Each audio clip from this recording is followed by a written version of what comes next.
নমস্কার বন্ধুরা, আশা করি সবাই ভালো আছেন।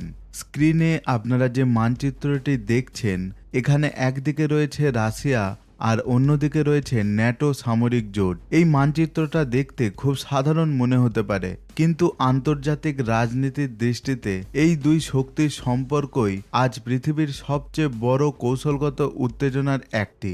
কারণ একদিকে রয়েছে রাশিয়া, যাদের কাছে আছে পৃথিবীর সবচেয়ে বড় পারমাণবিক অস্ত্র ভাণ্ডার, আর অন্যদিকে রয়েছে ন্যাটো, 30টিরও বেশি শক্তিশালী দেশের সম্মিলিত সামরিক জোট, যার মধ্যে রয়েছে যুক্তরাষ্ট্র, যুক্তরাজ্য, ফ্রান্স, জার্মানি সহ বিশ্বের সবচেয়ে উন্নত সামরিক শক্তিগুলো।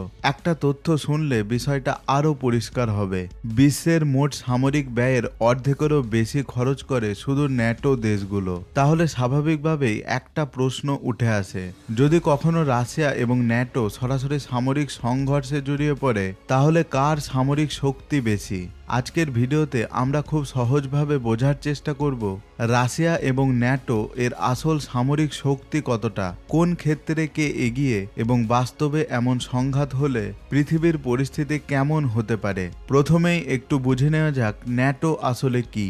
ন্যাটোর পুরো নাম নর্থ আটলান্টিক ট্রিটি অর্গানাইজেশন। 1949 সালে দ্বিতীয় বিশ্বযুদ্ধের পর পশ্চিমা দেশগুলো একসাথে এই সামরিক জোট তৈরি করে। এর মূল উদ্দেশ্য ছিল, যদি ভবিষ্যতে কোনো বড় শক্তি আক্রমণ করে তাহলে সবাই একসাথে প্রতিরোধ করবে। এই জোটের সবচেয়ে গুরুত্বপূর্ণ নিয়ম হলো আর্টিকেল 5। এর মানে হচ্ছে, যদি ন্যাটো এর কোনো একটি সদস্য দেশের ওপর আক্রমণ হয়, তাহলে সেটিকে পুরো জোটের আক্রমণ হিসাবে ধরা হবে। অর্থাৎ একটি দেশ আক্রান্ত হলে 30টিরও বেশি দেশ একসাথে যুদ্ধে নামবে। বর্তমানে ন্যাটোতে রয়েছে যুক্তরাষ্ট্র, যুক্তরাজ্য, ফ্রান্স, জার্মানি, ইতালি ও কানাডা সহ মোট 30টিরও বেশি শক্তিশালী দেশ। আর এই জোটের সবচেয়ে বড় শক্তি হলো যুক্তরাষ্ট্র, যার সেনাবাহিনী একাই পুরো পৃথিবীর সবচেয়ে শক্তিশালী সামরিক শক্তিগুলোর একটি। এখন যদি আমরা সামরিক শক্তির মোট হিসাব দেখি, তাহলে ন্যাটো জোটের সম্মিলিত শক্তি সত্যিই বিশাল। ন্যাটো দেশগুলোর মোট সক্রিয় সেনার সংখ্যা প্রায় 30 থেকে 35 লাখ। অন্যদিকে রাশিয়ার সক্রিয় সেনা সংখ্যা প্রায় 10 থেকে 12 লাখ। সামরিক বাজেটের দিক থেকেও ন্যাটো অনেক এগিয়ে। ন্যাটো দেশগুলোর মোট সামরিক বাজেট বছরে $1 ট্রিলিয়ন বেশি। এই বিশাল বাজেটের কারণে তারা তৈরি করতে পারে অত্যাধুনিক প্রযুক্তির যুদ্ধবিমান, ড্রোন, মিসাইল এবং প্রতিরক্ষা ব্যবস্থা। তবে এটাও সত্যি যে রাশিয়ার সামরিক শক্তিকে কখনোই হালকাভাবে নেওয়া যায় না। আধুনিক যুদ্ধের আকাশে নিয়ন্ত্রণ অত্যন্ত গুরুত্বপূর্ণ। এই ক্ষেত্রে ন্যাটো অনেক বেশি এগিয়ে বলে মনে করা হয়। ন্যাটো দেশগুলোর কাছে রয়েছে হাজার হাজার অত্যাধুনিক যুদ্ধবিমান। এর মধ্যে রয়েছে F-22 Raptor, F-35 lightning, Eurofighter টাইপুন এবং রাফেলের মতো অত্যাধুনিক ফাইটার জেট।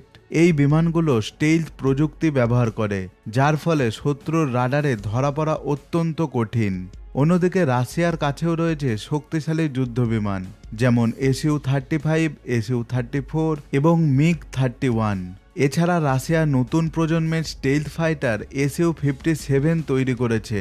যদিও সংখ্যার দিক থেকে সেগুলো এখনও খুব বেশি নয়, তাই আকাশযুদ্ধের ক্ষেত্রে প্রযুক্তি এবং সংখ্যার দিক থেকে ন্যাটো কিছুটা এগিয়ে। কিন্তু যখন কথা আসে স্থলযুদ্ধের, তখন রাশিয়াকে অবহেলা করা একদমই যায় না।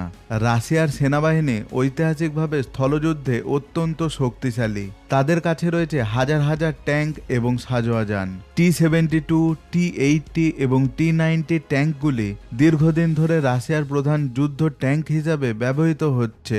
এছাড়াও রাশিয়া তৈরি করেছে নতুন প্রজন্মের T-14 আর্মাতা ট্যাঙ্ক, যেটিকে বিশ্বের অন্যতম আধুনিক ট্যাঙ্ক হিসাবেও ধরা হয়।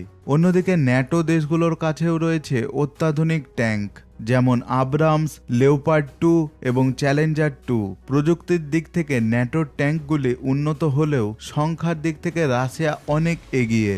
সমুদ্র শক্তির ক্ষেত্রেও দুই পক্ষের মধ্যে রয়েছে বড় পার্থক্য। বিশেষ করে যুক্তরাষ্ট্রের নৌবাহিনী পৃথিবীর সবচেয়ে শক্তিশালী নৌবাহিনীগুলোর একটি। শুধুমাত্র আমেরিকার কাছেই রয়েছে 11টি বিমানবাহী যুদ্ধজাহাজ। এই বিশাল জাহাজগুলো একটি ভাসমান বিমান ঘাঁটির মতো, যেখান থেকে একসাথে অনেক অত্যাধুনিক যুদ্ধবিমান উঠতে পারে।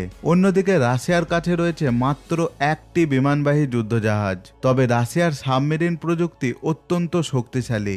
বিশেষ করে তাদের পারমাণবিক সাবমেরিনগুলো সমুদ্রের গভীরে লুকিয়ে থেকে বহু দূর থেকে মিসাইল হামলা চালাতে পারে।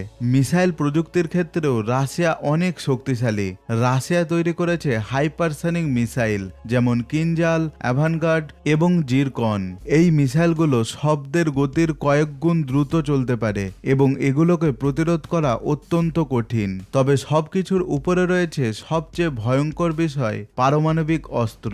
রাশিয়ার কাছে রয়েছে পৃথিবীর সবচেয়ে বড় পারমাণবিক অস্ত্র ভাণ্ডার, প্রায় 5800-টিরও বেশি পারমাণবিক ওয়ারহেড।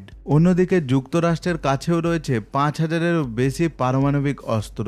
যদি কখনো এই অস্ত্র ব্যবহার করা হয় তাহলে সেটি শুধু দুই দেশের যুদ্ধ হবে না, বরং পৃথিবীর জন্য এক ভয়াবহ বিপর্যয় হয়ে দাঁড়াতে পারে। যদি সত্যিই রাশিয়া এবং ন্যাটো সরাসরি যুদ্ধে জড়িয়ে পড়ে তাহলে যুদ্ধ শুরু হতে পারে সাইবার আক্রমণ দিয়ে। বিদ্যুৎ ব্যবস্থা, স্যাটেলাইট এবং যোগাযোগ ব্যবস্থার ওপর প্রথম আঘাত আসতে পারে। এরপর শুরু হতে পারে ড্রোন হামলা, মিসাইল হামলা এবং যুদ্ধ বিমানের হামলা, এবং খুব দ্রুত যুদ্ধ ছড়িয়ে পড়তে পারে ইউরোপের বিভিন্ন অঞ্চলে।